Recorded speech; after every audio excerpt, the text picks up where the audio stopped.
21 నుండి 32 ట్రిలియన్ డాలర్లు. వినడానికే ఆశ్చర్యంగా ఉంది కదూ. అసలు ఇది ప్రపంచంలోని ఎన్నో దేశాల మొత్తం జీడీపీని కలిపినా రానంత భారీ అంకె.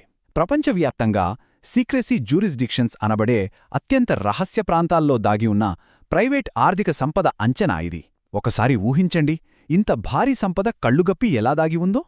ఈరోజు మన ఈ విశ్లేషణలో ఈ అపారమైన సంపద వెనుక ఉన్న ఆ చీకటి ప్రపంచం ఎలా పనిచేస్తుందో వివరంగా చూద్దాం. ఆర్థిక రహస్యం యొక్క అంతర్నిర్మాణం. ఈ విశ్లేషణకు స్వాగతం.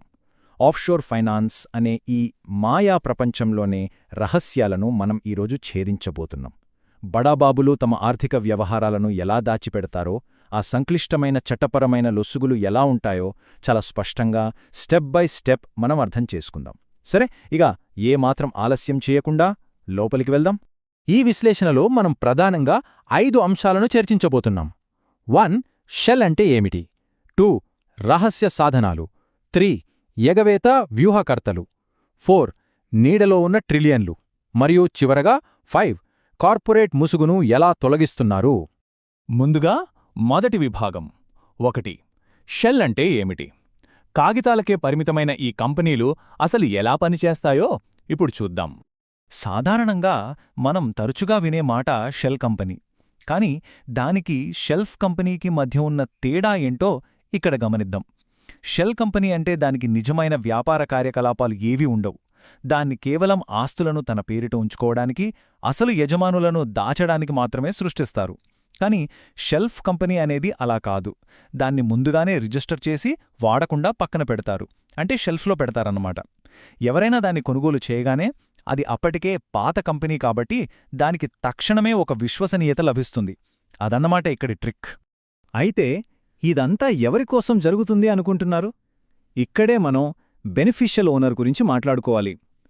కాగితాలపై ఆ సంస్థ ఎవరి పేరు మీద ఉన్నా దాని వెనక ఉండి అంతిమంగా దాన్ని నియంత్రించేది, లాభాలు పొందేది ఈ బెనిఫిషియల్ ఓనరే. పన్ను అధికారులు, ఫొరెన్సిక్ అకౌంటెంట్లు ఈ తెర వెనుక ఉన్న మాస్టర్ మైండ్ని పట్టుకోడానికే రేయింబవళ్లు వెతుకుతుంటారు. ఇప్పుడు ఇదొకసారి చూడండి. అమెరికాలోని డెలావేర్ రాష్ట్రంలో ఉన్న ఒకే ఒక్క భవనంలో ఏకంగా 2,85,000 కంపెనీలు రిజిస్టర్ అయ్యాయి. వినడానికి నమ్మశక్యంగా లేదుగదా. భౌతికంగా అసలు ఎటువంటి ఉనికి లేకపోయినా కేవలం ఒకే ఒక్క చిరునామాలో ఇన్ని లక్షల కంపెనీలు ఉన్నాయంటే ఆ కార్పొరేట్ ప్రపంచం ఎంత మాయాజాలం చేస్తోందో మనం ఇట్టే అర్థం చేసుకోవచ్చు. సరే, ఇప్పుడు 2వ విభాగంలోకి వెళదాం. 2. రహస్య సాధనాలు. పన్ను ఎగవేతకు ఉపయోగించే ఆయుధాలు ఏంటో ఇప్పుడు తెలుసుకుందాం. ఇక్కడ మనం ముఖ్యంగా 3 రకాల సాధనాలని గమనించవచ్చు. మొదటిది ఎల్ఎల్సి. ఇందులో అనామక సభ్యులను చేర్చుకోవచ్చు, దాన్ని సులభంగా వేరే వాటితో లేయరింగ్ చెయ్యొచ్చు. రెండవది ఆఫ్షోర్ ట్రస్ట్లు. ఇవి ఆస్తుల రక్షణకు పెట్టింది పేరు. వీటికి ఫ్లీ క్లాజులు అనే ఒక అద్భుతమైన ఫీచర్ ఉంటుంది. అంటే ఏదైనా న్యాయపరమైన ముప్పు వస్తే చాలు, ఆస్తులు వాటంతటవే వెంటనే మరో దేశానికి పారిపోతాయి. ఇక మూడవది ప్రైవేట్ ఫౌండేషన్లు. వీటికి అసలు యజమానులే ఉండరు, కేవలం లబ్ధిదారులు మాత్రమే ఉంటారు. పన్ను రిటర్న్లు దాఖలు చేయాల్సిన పనే లేదు. సో ఇక్కడ అసలు పాయింట్ ఏమిటంటే, ఈ సాధనాలన్నీ నిజమైన యజమానుల పేర్లను ఎప్పటికీ బయటపడకుండా ఒక అడ్డుగోడలా నిలుస్తాయి. ఇక 3వ విభాగం. 3. ఎగవేత వ్యూహకర్తలు.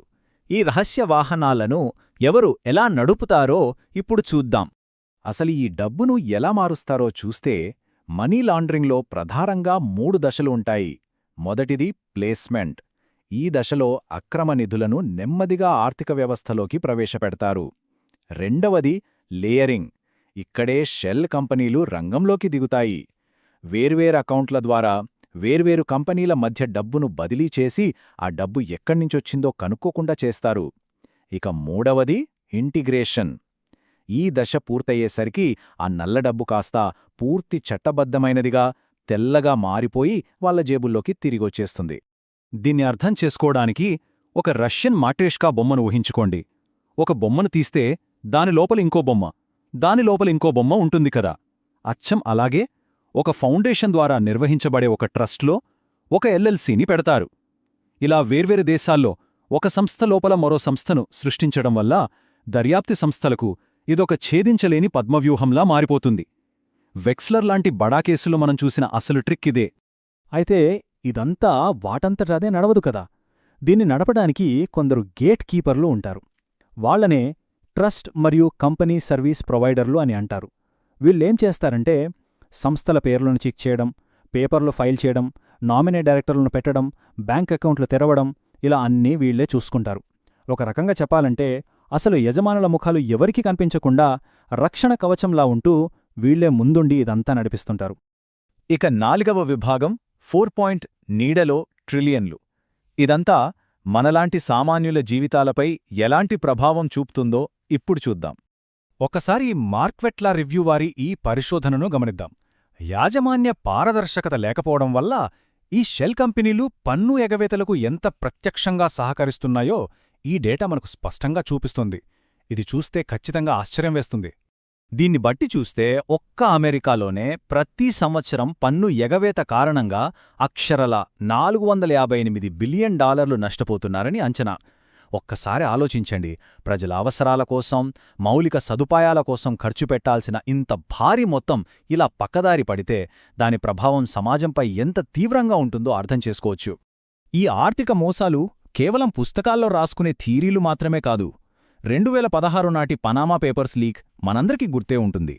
అందులో ఏకంగా 2 లక్షలకు పైగా షెల్ కంపెనీల బాగోతం ప్రపంచానికి బయటపడింది. అలాగే మలేషియాను కుదిపేసిన 1MDB స్కాండల్ కానివ్వండి, థాయిలాండ్ రియల్ ఎస్టేట్ మార్కెట్లో విదేశీయులు చేసిన అక్రమ పెట్టుబడులు కానివ్వండి, ఇవన్నీ కార్పొరేట్ రహస్యాల వల్ల ప్రపంచవ్యాప్తంగా వస్తున్న కుంభకోణాలకు సజీవ సాక్ష్యాలు. ఇక మన చివరి విభాగం 5 కార్పొరేట్ ముసుగు తొలగించటం. ప్రపంచ దేశాలు ఈ చీకటి సామ్రాజ్యంపై ఎలా పోరాడుతున్నాయో చూద్దాం. అంతర్జాతీయ నిబంధనలు క్రమంగా ఎలా కఠినంగా మారుతున్నాయో ఈ టైమ్లైన్ వివరిస్తుంది. 2010లో అమెరికా తన పౌరుల విదేశీ ఖాతాలను పర్యవేక్షించేందుకు ఫాట్కా చట్టాన్ని తీసుకువచ్చింది. ఆ తర్వాత 2013లో G8 దేశాలు యాజమాన్య పారదర్శకత కోసం కొత్త విధానాలను ముందుకు తెచ్చాయి. ఇక 2016 నాటికి G20 దేశాలు ఒక అడుగు ముందుకు వేసి ఆటోమేటిక్గా ఆర్థిక సమాచారాన్ని మార్పిడి చేసుకునే కామన్ రిపోర్టింగ్ స్టాండర్డ్ విధానాన్ని అమల్లోకి తెచ్చాయి. ఈ కార్పొరేట్ ముసుగును లాగేయడానికి ఇవన్నీ ఎంతో బలమైన అడుగులు. అయితే ఇదంతా అరికట్టాలంటే ఆర్థిక సంస్థలు, బ్యాంకులు కూడా ఎప్పటికప్పుడు అప్రమత్తంగా ఉండాలి. ముఖ్యంగా ప్రతి కస్టమర్ గుర్తింపును పక్కాగా తనిఖీ చేసే KYC ప్రోటోకాల్స్, ఎవరైనా అనుమానాస్పదంగా కనిపిస్తే లోతైన విచారణ చేసే ఎన్హాన్స్డ్ డ్యూ డిలిజెన్స్ అమలు చేయడం ఇక్కడ చాలా ముఖ్యం. దానికి తోడు ఆర్టిఫిషియల్ ఇంటెలిజెన్స్ సహాయంతో ప్రతి లావాదేవీని నిరంతరం మానిటర్ చేస్తూ ఏ చిన్న అనుమానం వచ్చినా వెంటనే అధికారులకు రిపోర్ట్ చేయడం ఎంతో అవసరం. అయితే ఇదంతా విన్నాక మన మదిలో మెదిలే ఒకే ఒక్క పెద్ద ప్రశ్న: ప్రపంచంలో ఆర్థిక రహస్యాలను భద్రంగా ఉంచడంలో అమెరికా, స్విట్జర్లాండ్ లాంటి అగ్రరాజ్యాలే స్వయంగా అత్యధిక వాటాను కలిగి ఉన్నప్పుడు ఈ ప్రపంచ నిబంధనలు నిజంగా పనిచేస్తాయా? అసలు సంపూర్ణ ఆర్థిక పారదర్శకత సాధించడం ప్రాక్టికల్గా సాధ్యమేనా? ఈ ప్రశ్నలు ఖచ్చితంగా మనల్ని లోతుగా ఆలోచింపజేస్తాయి. ఆఫ్షోర్ ఫైనాన్స్ గురించి మనం చర్చించిన ఈ విశ్లేషణ ద్వారా ఈ సంక్లిష్టమైన వ్యవస్థపై ఒక స్పష్టమైన మరియు బలమైన అవగాహన లభించిందని ఆశిద్దాం.